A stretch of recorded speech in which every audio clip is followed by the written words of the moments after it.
Good. All right. I just wanted to get all the cameras set up and recording.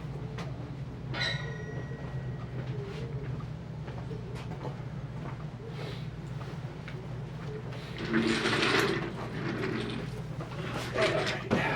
didn't bring these back with. Oh, okay. Do you remember everything we talked about last time? I redid my answers. More concise.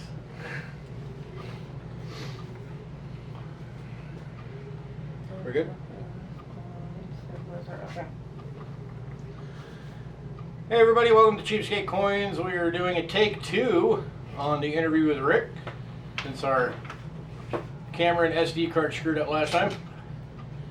So again, our topic of discussion today is basically the effects on the coin and metals community going through COVID, and now that we're coming out of COVID and the Ukraine war and everything else.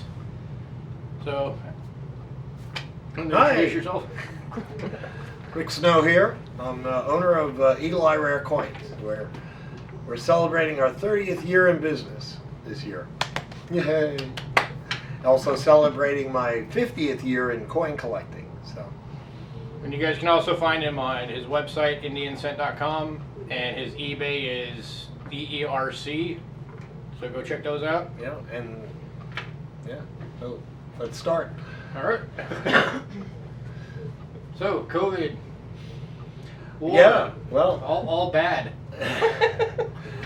yeah, well, I think the main thing that has happened with COVID is people have learned to buy their coins online, rather than frequenting a coin shop or going to coin shows. Most people are now more comfortable buying through images on a website, for auctions and for and various dealers' websites and things like that. I find very few people that are skittish about buying online, provided the pictures are good. Yeah. So I have very few people that, can I look at it on approval or something like that? Very few. I mean, that's fine if they do, but people are now able to make up a decision on, looking at images and, to make a decision on their own, to buy a coin. Yeah, digital photography is coming a long way for that too. Oh yeah, and if you have lousy pictures, it's probably on purpose. I think a lot of people might not realize YouTube, where we operate, didn't exist until 2006. But in 2006, if we would have tried to do what we're doing today with the camera technology of 2006, it wouldn't have worked. No. Yeah. Exactly. No, it's and like auction companies are all virtual. It used to be you have to go to an auction and stick your hand up and to bid. Now there's very few people doing that, if at all. So all the big auction companies are now. I don't know if it's just because I'm old, but I still have the idea in my head of like heritage auctions when they do their coin auctions. I still have this image in my head of people in a room doing that. Yeah, and before COVID, they would be doing their auction at a show, all right, and so that would give us, dealers and the collectors at the show opportunity to bid on, in person, but very few did, and now with COVID, it's changed everything to, everything online, or at their offices in Dallas or, Santa Ana or wherever they are. They go to the shows now, and it's mainly for lot viewing. And now they have the actual auction after the show, and all online. So that's a big change because of COVID. So Now, do you think it's a good change or a bad change? well, I don't think. I think right now the market is so hot that it seems like a good change. I don't know if it's because of that. It's certainly, I think, because of other things like inflation fears and things like that. But people are getting much more okay with not having to bid. They certainly are not calling me up. Hey, can you bid at this auction for me? They're doing it themselves. And it also broadens your customer base too. Well, you're not having to be in person with somebody to do it. Right. Yeah. So People I still all have to across go. the nation can. I still have to go to shows because I have to look at coins for my customers. Be their eyes, and so it's important to me to go to shows. My customers don't really need to go to shows, but shows are fun, so it's a great adventure, either way. But traveling is always nice. To put together a great collection, you really don't need to be at go to a show. Yeah. And, Yeah, and I've noticed on our channel with the photos, we do have some people that, because we do put out a lot list a few days before each one of our stream sales, we'll have some people that'll ask for photos and stuff. But for the most part, anybody who's been a part of our channel for long enough, they've gotten used to, when I say something is, fine or very good or EF or whatever, they've seen enough of the stuff that they know basically what it's going to look like, that for the most part, most of them don't even ask anymore because they just know what it's going to look like. Yeah, sure. So, and I do have a tendency to undergrade stuff, so I can't count the number of people that have been like, man, it looks so much better in person. Yeah, right. So, so COVID has really changed the everything about online. It's really boosted online presence for coins and for many things too. I mean, we would have gotten here anyway to the point we're at, but it really accelerated it. Yeah. So. And do you think it'll ever eliminate the shows? Well, they'll change. They'll certainly change. But I think shows are important for dealers. Not so much collectors. Like the PCGS trading grades that they have in Las Vegas, New Orleans, and various places. They're mainly for dealers to buy and sell amongst themselves. Yeah. There are collectors there, and collectors who call themselves dealers, but it's that seeing the coins in hand that us dealers need to see, to make smart decisions. Yeah. It's very. I mean, if you're looking for coins that are upgrades, it's very hard to do that from images. You can, but it's good to see them in person. Yeah. So. Plus, there's still something to be said about actually holding the coin in your hand. Right. Exactly. Yeah. So I think the major shows are always going to be vibrant and useful, and I don't. It would be their own mismanagement if they went away. So. No, like I know with my favorite coins, which are ancients,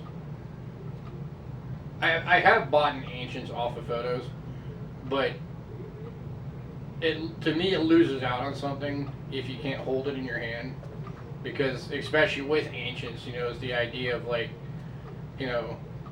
Julius Caesar could have at one time held this exact same coin in his hand. And just that idea of it is just, it makes, I don't know, it makes it more of an attachment to the... Well, turn it around, it's like, I want to hold that in my hand. I don't want to just see the picture, so you go and buy it.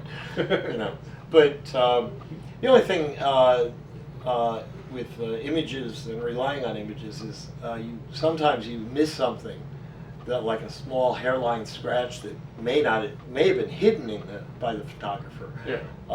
And those kind of things that are either hidden on purpose or by the lighting, or you just missed it because you would have caught it in hand. Yeah, it could have just been the angle. Yeah, that'll cost you at least in return fees, you know. So, but I'm glad COVID is over. That's for sure. Oh yeah, definitely. This has been quite an experience for all of us, and I think hopefully will not happen again in our lifetime. Here's hoping. Yeah. We usually only have one of these every century. So Yeah, here's hoping that was it. Right. Exactly. And then another thing I did notice with COVID is that some of the stuff has gotten a lot harder to get. Yeah. Right. Like, as you know, one of the first things I come in and I ask you for every week is, have you gotten any new foreign silver? Have you gotten any new foreign silver? A lot of places, the answer to that has started to become no. Yeah. They just can't get it, or it's all Canada. Yeah. Not that I don't carry Canada, it's just that I kind of burnt my people out on Canadian stuff over the last few months because Right. that's been what I've been able to get. So. Well, we're getting, now 50 years since silver went out of coins worldwide in the 60s. And so the hoards that people brought back from their travels from 50 years ago are mostly dissipated. So that kind of silver, is not, you're not seeing much more of that. And so what's left is, organized collections that have been put together. Yeah. Rather than pocket change that have some silver in it, which collections come and go, but we just bought a nice collection of ancients, they've been around for a while, but they still the same amount of ancients out there. It's just they don't come around all the time, so By gotta get lucky. By nice, I saw one of those today. He's got an Alexander the Great from the 300 BC era, graded mint state AU 53. That thing is gorgeous. It's on his eBay. Go check it out. Tetrahedron. Yeah. Anyway. So. And then also metals. What is the overlying effect on metals been from your? Oh, you mean the bullion? Yeah. Well, we're seeing a lot more people coming in to buy, more so than selling, with gold and silver up, or gold mostly up, near 2000 as we speak. There's been surprisingly more people coming in to buy than selling. Usually when it goes up, they're all selling, but I think the inflation fears are still out there, and of course they haven't fully realized yet. So And the war's not helping. yeah. So a lot of people are looking to gold to invest in, and my own feeling is that gold is since we're using the spot price to equate our buys and sells with gold, I don't think it's reflecting the physical market very well. So the premiums are pretty high right now, and I certainly can't get it and sell to my customers at a fair price from the wholesalers. Used to be able to get whatever they needed, but the wholesale price is beyond what I sell retail. Yeah. So it just shows that there's a big demand over the spot price right now. That'll change if the spot goes up $500. That'll probably change, but right now the physical market is way above the spot market, and it's just the way the spot market is determined. It's not really determined by Do you think the reason why it's not reflecting it is just because of how fast it happened? That it just hasn't caught up? No, it's where they get the information from. It's mainly speculators and stuff like that. And they're looking at the strength of the dollar and this and that. They're not looking at how supplying gold to their customers. They're just looking at, you know, if the Fed raises interest or something, they're, you know, reacting, but not at, you know, global sales or whatever. You know, of course, you know, markets in Russia, China, India are closed off, but you know, the rest of the physical market is pretty strong. Yeah. So. And speaking of the war, how long do you think it'll be before nickel pops up on that chart? Well, It's still going up. yeah, right. For anybody who doesn't know, something like 30% of the world's supply of nickel came from the Ukraine, which of course means now it's not coming from the Ukraine. Mhm. And sorry about the vibration, because someone outside has a car stereo up. Yeah. Yeah, someone. Big bass. So, yeah, I think the war is going to be, I mean, if we're going to prognosticate about the war, and we're only a month or two into it, I think it'll be a multi-year thing, and I think NATO will get involved at some point. I don't think that NATO getting involved in Ukraine would provoke a nuclear exchange or anything like that. NATO got involved in Russia, Yeah. maybe. Yeah, that'd be a different scenario. but we'll see. I think the last time I looked, I think instead of a standard U.S. nickel, just the melt value on it's up to like I think 22 cents or 23 cents or something like that. So I know people out there that are starting to hoard nickel. Yeah. And I guess why not if that's what they want to do. Right. Sure. I don't know how big of a market there's going to be for it. Yeah, But I don't know. We'll see. You'd have to. It's not worth it to buy it and hold it. Just trade it on if you can find an exchange traded fund or something like that. Because you don't want to be carrying around a bunch of nickel. Or if you hear, I guess if you hear of a company that's like, yeah, we're running out of nickel, so we're short on supply, so that's why we're not getting these products out. I guess you could call them and be like, yeah, I got a whole shed full of nickel. Y'all want it? Right. All right, so we have questions. Questions? Okay. Oh, did you want to grab your books out, or are you covered this time for the nickels? It was the nickels and Ike dollar questions. Oh, okay. Do you want to do the photo questions first? Sure. Okay, so we have photo questions.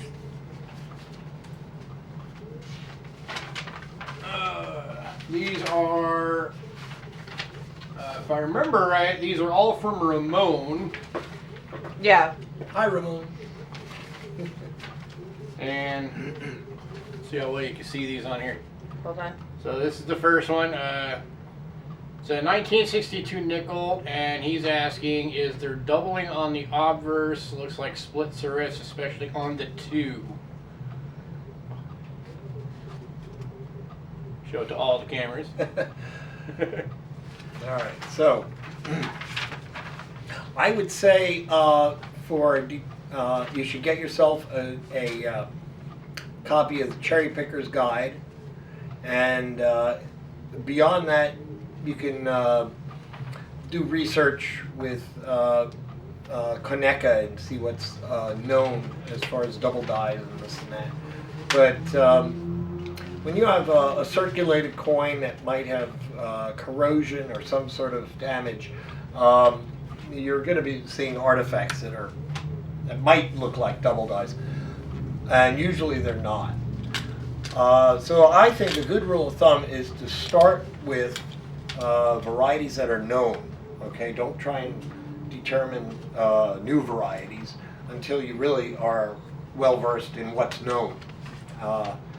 And so if it's not in the Cherry Picker's Guide, I know the editors. I'm the editor myself for the Indian set section, and only the really good stuff is in the Cherry Picker's Guide, and that's really the stuff to be looking for. So don't try and reinvent the wheel. Just look at what's known and try and find those. Okay, if it's not listed there, don't get excited about anything. So on that one we're going with no. It's circulated.